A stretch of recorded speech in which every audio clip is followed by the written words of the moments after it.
Gue selalu ngomong sama orang-orang, lu harus kena sih. Jadi kayak orang misalkan dia nggak punya semangat untuk hidup gitu, ya karena dia nggak pernah ngalamin momen yang bikin ambasador itu tuh kena gitu loh. Kenapa gue pengen jadi pengusaha gitu? Gue selalu percaya pak, gue nggak mau ngelakuin hal yang sama berkali-kali gitu loh. Karena kalau gue ngelakuin hal yang sama berkali-kali misalkan, at the end gue punya output yang bakal sama terus gitu loh. Gue pernah ketemu saat kondisi papa gue kejang ini, dan udah mau bypass gitu, udah mau lewat gitu loh. Gue bilang wah, jadi anak kok begini banget ya. Orang tua lu invest lu miliaran gitu loh. Masa lu ngasih feedback ke orang tua lu 500 juta cash aja nggak bisa gitu loh. Hai, ini gua Daniel, tetangga kamu. Yuk kita mulai. Berarti motivasi lu awal ketika gua harus sukses no matter what, itu adalah 2018. Ya lebih tepatnya teta gue kebuka, pikiran bawah sadar gue. Apa itu Teta? Gue tadi ketika lu ngomong Teta, abis itu pikiran bawah sadar kebuka, itu gue nggak ngerti. Teta tuh pikiran bawah sadar lah. Iya, how? Jadi kebukanya kayak, gimana? Kayak kalau lu pernah nggak sih ngalamin satu momen tertentu yang lu nggak pernah lupain? Even itu berantem kayak nangis kayak sedih kayak happy kayak yang udah tuh 20 tahun yang lalu kayak 10 tahun yang lalu itu lu masih ingat itu. Itu artinya teta lu kena gitu loh, pikiran bawah sadar lu kena gitu loh. Yang lu bakal terngiang-ngiang gitu loh. Jadi misalnya gini, kayak lu dihina sama seseorang gitu loh. Lu inget terus sampai mungkin kayak lu udah dendam gitu loh. Nah itu tetanya kebuka gitu, pikiran bawah sadar kebuka gitu. Gue ada begitu lu ngomong itu, gue mikir kayak gue jarang banget dihina sama orang gitu ya. Tapi ada satu momen gitu ya, gue cuman aduh men, basa-basi parah. Gue sendiri juga gak terlalu peduli. Gue bilang sama dia, hey nice suit gitu, jas lu bagus gitu kan. Iya, lo mau kerja sampai seumur hidup lu pun lu gak akan pernah bisa kebeli ini. Wow, teta saya tertusuk gitu. Gak tau, mungkin itu kali ya. Gue gak tau ya, maksudnya ini teta itu kali. Iya, jadi teta tuh pikiran bawah sadar lah. Gue selalu ngomong sama orang-orang, lu harus kena sih. Jadi kayak orang misalkan dia gak punya semangat untuk hidup gitu, ya karena dia gak pernah ngalamin momen yang pikiran bawah sadar itu tuh kena gitu loh. Sampai dia gak punya reason untuk berhasil gitu loh. Karena kita gak bisa menyamakan sama semua orang gitu. Karena setiap orang kan punya track record atau jalan hidup yang berbeda-beda gitu loh. Gue pernah ketemu saat kondisi papa gue kejang ini. Sampai apa, bingung lah mau ngapa-ngapain gitu loh. Itu yang pas lagi stroke. Sampai stroke ya, hampir stroke ya kan.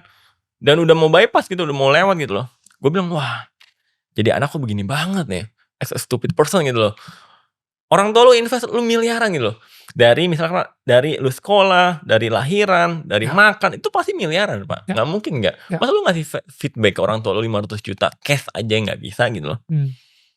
Makanya gue bilang wah, ini gak bisa nih. Ya sambil kita berdoa lah ya. Tapi berdoa doang tanpa kita ngelakuin effort sesuatu kan juga nothing gitu loh. Jadi gue berdoa, ini momen. Jadi saat gue capek misalkan, atau misalkan one moment lah gue ngantuk lah misalkan, gue selalu ingat, wah gak boleh nih banyak orang yang harus gue cover gitu loh. Banyak orang yang harus bergantung sama gue gitu loh. Itu sih poinnya. Ya. Lu bisa tahu soal teta alam bawah sadar ini dari mana men? Lu baru ngehnya kapan? Sebenarnya dari baca-baca ini sih, dan diskusi sama banyak orang sih. Jadi gue selalu diskusi dan selalu belajar sama banyak orang juga kan. Orang-orang yang lebih berhasil dan lebih sukses lah. Ya kan? Gue ngelihat ketika lu ngomong tadi teta bawah sadar, dan habis itu lu tadi ngomongnya iya di situ teta gue terbuka gitu kan. Gue ngelihat banyak orang yang mengalami goncangan dalam hidup dan lain-lain, tapi tetanya gak kebuka-buka bro. Gitu. Jadi maksudnya kayak I think lu tadi ngomong, mungkin di sini juga ada yang penasaran gitu. Wah, kalau misalnya gue bisa sesukses Richard Theodore gitu ya, wah gue juga mau deh teta gue dibuka gitu. Gimana? How do you how do you intentionally ngebuka alam bawah sadar lu sendiri? Menurut gue ya, saat pikiran kita, alam bawah sadar kita kebuka, itu saat direndahkan serendah-rendahnya lah gitu. Karena gini, contoh nih pak, gue waktu itu sebulan yang lalu lah, gue ngajar di kelas CEO lah. Jadi CEO tuh ada ratusan orang, gue jadi pembicaranya. Ada satu ibu-ibu, dia bilang, mas sebenarnya yang beli tiket anak saya, tapi anak saya ada satu momen lah dia gak bisa ikut, saya harus gantiin. Saya kesel sama anak saya, kenapa ya dia itu nggak ada jiwa pengusaha tapi udah dimodalin dan sebagainya. Saya bilang uang jajannya masih disubsidi gak atau dan sebagainya. Oh masih, coba stop. masih saya udah pernah stop, masih aja begitu, masih aja kurang ada semangat, spirit. Jadi sampai ini anak paham bahwa tahu rasanya kekurangan, ya kan, tahu rasanya sakit ditinggalkan, ya kan, ini nggak mungkin bisa sadar gitu loh. Jadi perlu ada momen yang benar-benar menyadarkan dia gitu loh. Dan kita nggak bisa memaksakan harus momen apa gitu loh. Kayak misalkan contoh, suka manga-manga nggak? Ya suka Ya, banget. One Piece misalkan, Oke. ya kan. Lutfi, ya kan, ini kalau ngomongin ini Ya cerita si dikit ya. Luffy ya. Ha. Luffy, ya kan, tahu dirinya lemah banget saat Ace meninggal kan, kakaknya. Ya. Dia belum punya haki nih, ya kan. Dia kan meninggal, kakaknya meninggal di depan matanya dia gitu. Itu kan yang dia selalu terbenang-benang kan. Yang dia berjanji bahwa dia nggak mungkin jadi bakal lemah lagi. Dia bakal melindungi semua orang. Betul dong? Itu kan tetanya. Dan itu tetanya terbuka. Orang meninggal di depan matanya, ya kan, kakaknya sendiri. Karena dia lemah. Itu yang bikin dia feedback bahwa wah gue harus jadi kuat nih. Akhirnya dia kan belajar haki, belajar jadi kuat. Betul dong? Ya. Salah satu contohnya. Jadi gue selalu menghubungkan, wah ini relate juga nih sama kehidupan gue gitu. Momen gue kebetulan papa gue gak meninggal. Gue cuma melihat keadaan papa gue kritis gitu loh. Maksudnya bokap yang selama ini lo agung-agungkan, yang kayaknya dia ini selalu he's gonna be there forever. Dan belum pernah happy gitu loh. Ya. Dibuat happy sama anaknya. Masa udah langsung meninggal gitu loh. Ya. Dan kita sebagai anak karena gak punya uang, ya kan, berapa sih gaji dan cash liquidnya si seseorang yang kerja profesional gitu loh. Lalu dia jaga store ya, berapa sih gitu loh. Dan bukan menghina ya sekali lagi atau merendahkan satu profesi tertentu. Tapi gue selalu bilang, wah gak bisa nih, harus ada satu perubahan. Gue harus merubah hidup gue gitu loh. Jadi harus banyak dikorbankan gitu loh. Jadi walaupun gue tidurnya kurang, walaupun gue capek, walaupun gue sampai jatuh naik motor karena 2 nyambi itu, ya kan, gue bilang nggak apa-apa. Masih lebih sakit saat gue ngeliat papa gue menderita gitu loh. Lutfi misalkan berkorban banyak hal, latihan, ya kan. Ya masih lebih sakit ngeliat kakaknya meninggal di depan dia gitu. Makanya tetanya harus kebuka tapi kalau misalkan tetanya belum kebuka, dia belum sadar, berarti dia belum merasa bahwa dirinya direndahkan serendah-rendahnya gitu loh. Gitu sih Pak. Dia belum experience di situ, di titik terendahnya. Belum di titik itulah. Jadi titiknya masih setengahnya atau 3/4-nya. Dia masih ada mungkin safety net. Jadi dia masih ada safety net sehingga dia benar-benar belum ngerasain ketika safety net itu gak ada dan dia benar-benar jatuh banget gitu. Betul, kayak tadi yang anaknya pengen jadi pengusaha gak punya jiwa pengusaha. Ya dia masih tinggal di tempat yang nyaman, masih dapat fasilitas mobil. Coba deh, orang tuanya gak ada amit-amit meninggal. Dia pasti ngerasain gimana bayar cicilan, bayar apa. Wah pasti dia kebuka gitu loh. Nah momen itu yang harus mungkin orang cari itu gimana. Wow.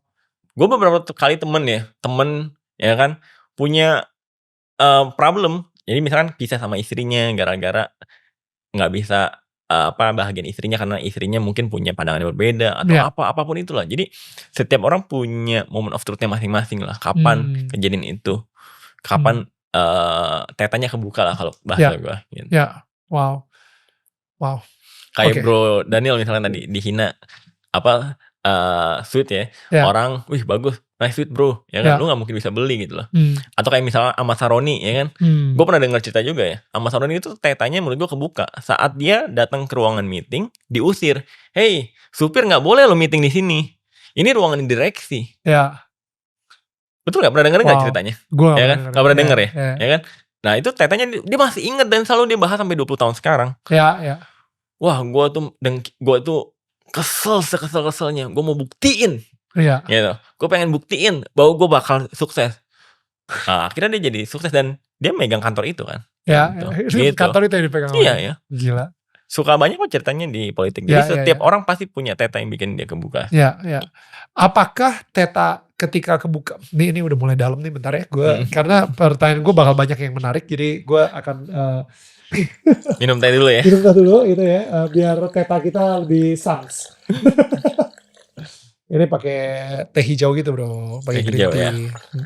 Kebetulan oke sih, gue gak ngopi juga sih Pak. Oh that's good. Oh lu gak ngopi? Gak ngopi. Gue bertahu deh. Oke, that's good. Jadi pas nih kalau misalnya lu nikmatin Sariwangi teh hijau. Aroma teh hijaunya berasa banget ya. Iya bro, gue sendiri kan juga sebenarnya lagi latihan nih buat maraton gitu ya. Dan kadang-kadang gue harus nurunin berat badan gitu. Jadi gue sering banget minum teh hijau Sariwangi ini gara-gara penuh dengan antioksidan sama ada kafeinnya juga gitu. Jadinya ya bagus, katanya sih bagus ya buat diet gitu. Tapi yang pastinya gue kalau misalnya kerjaan lagi hektik banget sama kerjaan, itu gue minum teh hijau sari wangi ini supaya gue bisa lebih fokus. Asli, enak enak. Dan agak apa ya, karena lagi fokus gitu mungkin sambil minum ini yang anget-anget gitu kayaknya kerjaan kayaknya lebih lancar aja gitu. Nanti kalau misalnya lu mau gue kirimin deh. Enak ya wanginya. So, sekarang nih ada orang yang denger, oke, gue demi sukses seperti seorang Richard, gue pengen ngebuka teta gue. How? Ya ingat aja. Pertama gini, ingat masa-masa kelam lu. Oke. Ya kan? Yang kedua adalah ingat kenapa lu harus berhasil gitu loh. Selalu ada reasonnya. Misalkan reasonnya anaknya, istrinya, orang tuanya, atau reasonnya hinaan orang. Cari the strong reasonnya yang bener-bener kuat banget ya. Jadi saat nanti, karena gini, kayak misalkan orang datang, kenapa sih orang datang ke motivator, ya kan? Tiba-tiba nggak efek apapun. Yang salah bukan motivatornya pak. Yang salah strong reasonnya nggak terlalu kuat. Jadi saat dia datang di event itu, dia semangat nih. At the end pas dia pulang, dia ketemu masalah, ngedown tuh pak. Nggak ada yang nyemangatin lagi. Makanya setiap orang, dan gue pribadi ya, gue selalu punya alasan. Kenapa orang harus berhasil, kenapa orang harus bertumbuh, kenapa orang harus upgrade dirinya. Harus punya strong reasonnya gitu loh. Nah kebetulan kalau gue ya, jawabannya kenapa gue harus menjadi pengusaha itu. Gue gak mau ngeliat keluarga gue atau orang terdekat gue menderita gitu loh. Dan gue tipe orang yang selalu ngerangkul sekeliling gue pak. Kayak contoh misalnya manajer gue nih misalkan. Manajer gue kan temen SMK-nya gue gitu. Jadi temen SMK gue ajak. Bantuin gue lah ya kan. Untuk urusin gue biar jadi lebih besar lagi gitu. Tapi dia sambil buka usaha juga gitu loh. Ada usaha AC dan sebagainya. Jadi gue pengen juga orang-orang di sekeliling gue punya kehidupan yang jauh lebih baik juga gitu ikutan loh. naik. Tapi kita sebagai teman atau misalkan orang di sekeliling nggak bisa ngerubah secara langsung. Karena yang punya decision keputusan itu adalah dia sendiri gitu loh. Dan setiap orang punya masa yang berbeda-beda lah. Jadi tergantung seberapa kuat strong reasonnya gitu loh. Ada orang yang punya penghasilan 50 juta udah sebulan misalkan udah happy. Ada yang punya penghasilan 50 juta per hari juga nggak happy gitu. Karena dia nggak punya strong reason yang kuat gitu loh. Ya. Lo pas lagi mulai gitu ya, mulai jadi pengusaha di mana lo lagi jaga toko di S1 juga gitu kan. Gimana cara ngalahin semua pemikiran-pemikiran kalau misalnya bokap gue karyawan swasta, dia nggak pernah jadi pengusaha, masa anaknya bisa sih jadi pengusaha? You know what I mean? Like justru sebenarnya yang ngeblok itu justru diri lu sendiri atau that belief kalau misalnya lu pengen jadi pengusaha, minimal bokap lu sendiri juga harus pengusaha dong, kayak gitu misalnya. Ini gue pernah bahas nih sama temen gue, ya kan, sama Mas Faras. Gue tanya, kenapa sih, bukan merendahkan lagi ya, kenapa sih anak tukang beca mayoritas jadi tukang beca misalkan? Karena dia cuma tahu cari uang jadi tukang beca gitu, yang diajarin sama orang tuanya. Nah, problemnya gini, papa gue dulu profesional kerja kantor di kawan lama gue, di PT Mulia Keramik misalkan. Kenapa gue pengen jadi pengusaha gitu? Gue selalu percaya pak, gue nggak mau ngelakuin hal yang sama berkali-kali gitu loh. Karena kalau gue ngelakuin hal yang sama berkali-kali misalkan, at the end gue punya output yang bakal sama terus gitu loh. Kalau gue ngikutin jalurnya papa gue misalkan jadi profesional, ya gue bakal jadi profesional selamanya. Makanya gue jadi profesional bukan karena gue suka jadi profesional, bukan pak. Karena gue butuh aja, butuh duit pak. Karena orang nggak bisa fokus dan orang nggak bisa ngambil hal baru kalau kebutuhannya nggak terpenuhin. Gimana pak dia kekurangan misalkan, ya kan? Kayak misalkan nih manajer gue hari ini dia kerja sama gue jadi manajer, tapi dia sambil buka usaha, usaha AC gitu loh. Ya salah nggak salah. Yang penting kerjaannya nggak problem atau misalkan nggak ditinggalkan dan sebagainya. Gitu. Sama kayak gue dulu kerja di kawan lama grup, tapi gue buka usaha Summer Minibar. Gue melihat bahwa kalau gue kerja terus, ya paling at least 20 tahun lagi jadi AM gue, area manager misalkan, atau GM misalkan. Tapi kalau gue bisa nih, kayak misalkan sekarang nih, buka usaha Summer Minibar, sambal bakar, at the end cuma butuh 2 tahun gue satu grup sama yang punya Pak Kuncoro misalkan. Di Hipindo ya kan gue anggota Hipindo juga. Jadi satu grup tuh Pak sama Hipindo yang big bossnya kita. Kawan lama tuh punya waktu gue kerja ya, punya karyawan tuh puluhan ribu gitu. Jadi gimana gue bisa nyampe ngalahin atau ngalahin Pak Kuncoro kalau gue ngelakuin hal yang sama dari bawah gitu loh. Betul. Gitu. Makanya gue selalu bilang sama orang-orang, kalau hidup kalian pengen berubah, simple. Coba lakuin hal yang berbeda. Ambil keputusan yang berbeda. Misalkan gini, kita selalu lewat jalan yang A misalkan. Ya. Ya pasti tuh kurang lebih ngelewatin momen, ketemu brand ini, jalan ini. Coba deh jalan yang berbeda gitu, jalan B. Pasti ada momen yang berbeda gitu. Sama, kalau hari ini lu kerja, coba deh lakukan aktivitas apapun yang bisa nyiptain another revenue gitu. Buka usaha kek, jadi di konsultan kek, apapun itu lah. Pasti lu dapetin output yang berbeda. Mumpung umur produktivitas lu masih cukup. Karena setiap manusia punya umur produktivitas. Misalkan contoh editor dari sini nih. Coba deh sambil sampingan bikin PH kek atau apa kek dan sebagainya. Pasti ada satu momen hidup kalian pasti berubah. Tapi kalau kalian jadi editor terus menerus hari ini, ya selamanya bakal jadi editor. Paling tinggi jadi senior editor. Atau apa gitu loh. That's good. Gitu. Jadi kalau teman-teman di hari ini misalkan lagi punya masalah, wah cari uang susah banget, wah hidup susah banget. Coba deh jangan ngelakuin hal yang sama. Coba deh flashback. Teman-teman 5 tahun kebelakangan, 3 tahun kebelakangan, 10 tahun kebelakangan selalu ngelakuin hal sama gak? Bangun tidur itu, pergi kantor yang itu, pulang kayak gitu, tidur lagi. Coba deh ngelakuin hal yang berbeda.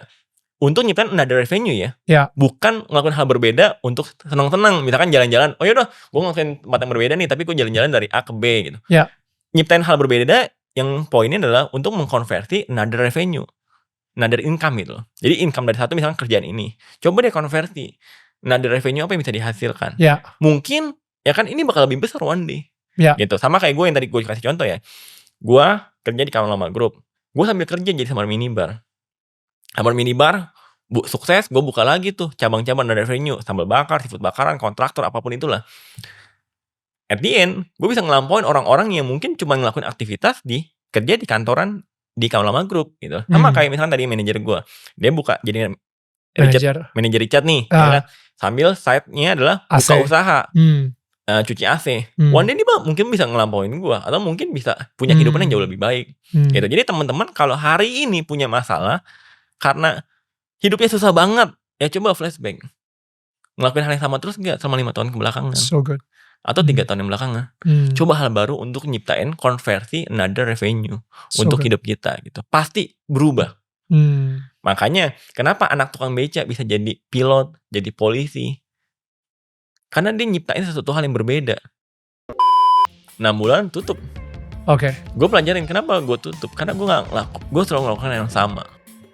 Saat gue punya uang, gue gak invest di person. Gue gak perbaiki strukturalnya. Kalau gue di perusahaan, kenapa kita bisa bertumbuh sangat cepat, ya kan? Perusahaannya belum 2 tahun, Pak. Udah nyiptain 1.500 karyawan, Pak. Cepet banget. Gue punya satu prinsip nih, Pak. Setiap karyawan itu adalah capital. Cara untuk berhasil bikin bisnis F&B itu simple, Pak. Bawa satu bisnis yang rame di third city. Kenapa? Karena kalau dia rame, pasti di ibu kota dengan konsep yang di improvement, pasti rame.